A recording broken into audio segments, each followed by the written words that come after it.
community was most successful, with resident ministers in Arusha with specific portfolios, with the Court of Justice in place for East Africa, with the Legislative Assembly, with the many of the services being common to other countries, the railways, the airways, the whatnot. That was the time when it was more successful. The East African community failed because one of the reasons why the East African community failed is because the point of reference was the nation state. All those arrangements, different ideologies, different government structures, different styles of leadership amongst member states, all that led to the fall of the community. I'm quite sure that if we formed the federation, at the time the member states were getting independent, as Madam Julius Nyerere wanted, and if we had a federal state, that federal state would still be surviving today. But because we did not form that federation at that time, the pull from the federation was towards the national state, and therefore the interests of the national state prevailed naturally over the interests of the regional institution, and that led to its failure. So that's why I say that, as I agree with Professor Tulia Muhika, let us add a word of caution that should not be an end in itself, because it can also be a recipe for failure at the end of the day. Consequently, this process of varying levels of integration, with varying levels of political integration, will only be useful if it is understood that this is but a short-term process on the onward march towards the political federation. It should be regarded as strengthening the process towards the federation. Exactly, so the political issue becomes how do we move to the federation.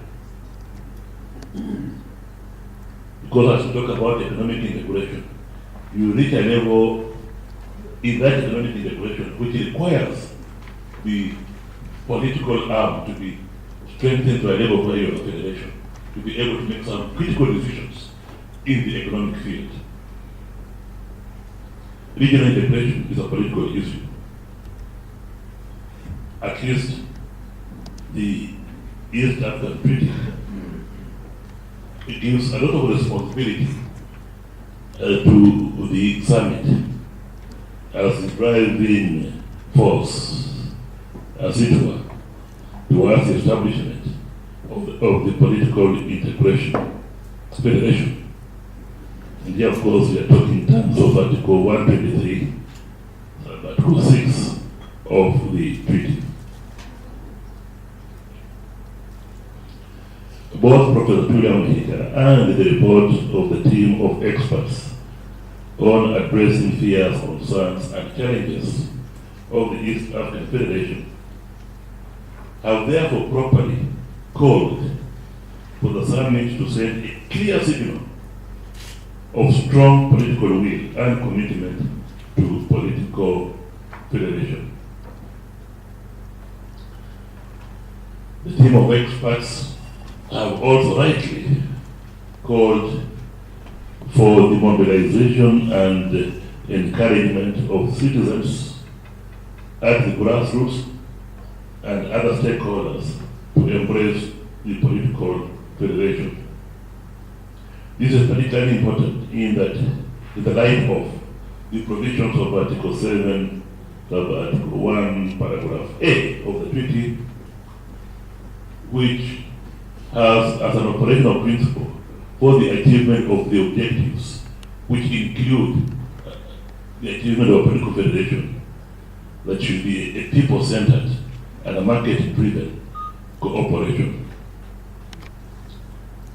Consequently, I think the starting point is that the big players in the realization of the federation are the presidents of the member states of East Africa, of the East African community, and on one hand, and the people of East Africa. These are all given to the president and the people of East Africa under the treaty to establish the East African community. As far as the people of East Africa are concerned,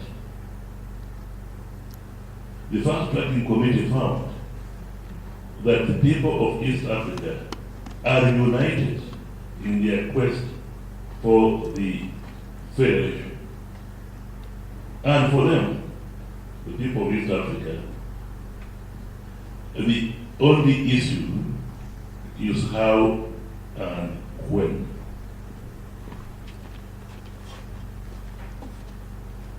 The people of East Africa were united in their call that the federation should be people-centered and not amenable only from the leaders. It should be a bottoms-up instead of a top-down approach. Here I'm referring to paragraph 206 of the fast-tracking committee report. That is critical because if it is a top-down approach, then the same method can be used to dismantle the federation. Because it was a decision up there. And the same people who made that decision to have a federation can also make a decision to dismantle the federation. And therefore it's critical that the federation should be people-driven. So that to dismantle that federation, the people of East Africa have to have a say.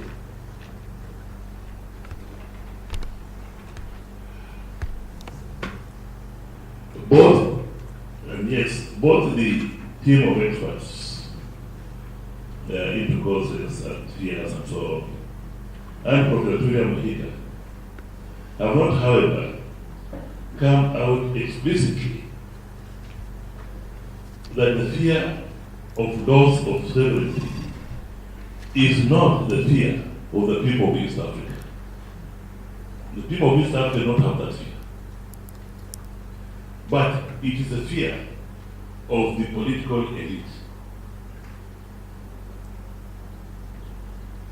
It must be understood that now the concept of sovereignty is whether you are under the nation state or under the federal state, that the sovereignty is vested in the people of that country, of the citizens of that nation state, of the citizens of the federation. So the people in themselves, we found, do not have the fear on the issue of ceding the so-called sovereignty. It's the political leaders, it is the political elite. In fact, I think the report says we found that the people of East Africa feared that the objective of the federation will not be realized because it is the political leaders who fear the loss of some sovereignty, who fear the loss of their power. And therefore the political leaders, and these are a few of the people, who will be the group frustrating the realization of the federation. Consequently, it follows that any strategy that leads to the establishment of the federation must therefore address this critical issue on how to put legitimate pressure on the political leadership to clearly, in both word and deed, so come out actively in support of the movement towards the federation.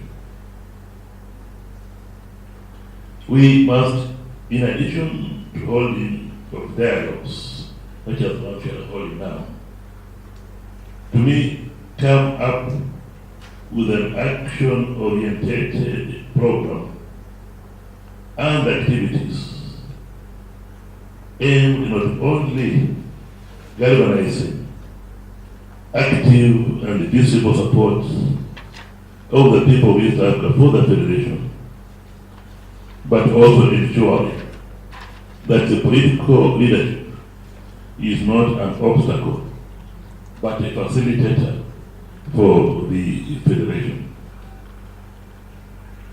And therefore, to me, the idea of having an East African Political Integration Forum is an idea whose time has come and worth of serious and urgent consideration.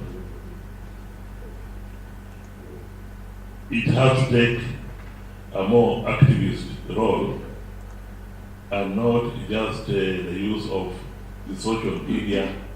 It is their talking shop, and think that through that way you are galvanizing the people of East Africa. Actually, through the social media, I think we have to be more active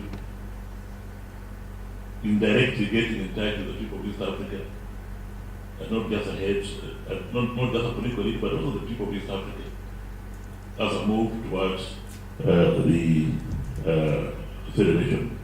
And I think this is the time that we must give serious and urgent consideration to that structure. Together with having an East African Political Integration Forum, or whatever name you may call it, I believe also the time has come when the idea of having an East African Federal Advisory Council within the structures of the East African community should be revived. The Advisory Council would advise the summit and the other organs and institutions of the East African community and the people of East Africa generally on the issues related to the implementation process leading to the Federation.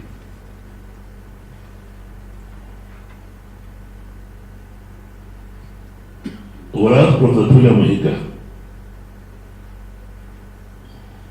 Lords, commenced the decision of the summit at the meeting held in Bujumbura, which called for a design of detailed regional political structures, including a model of an East African Federation.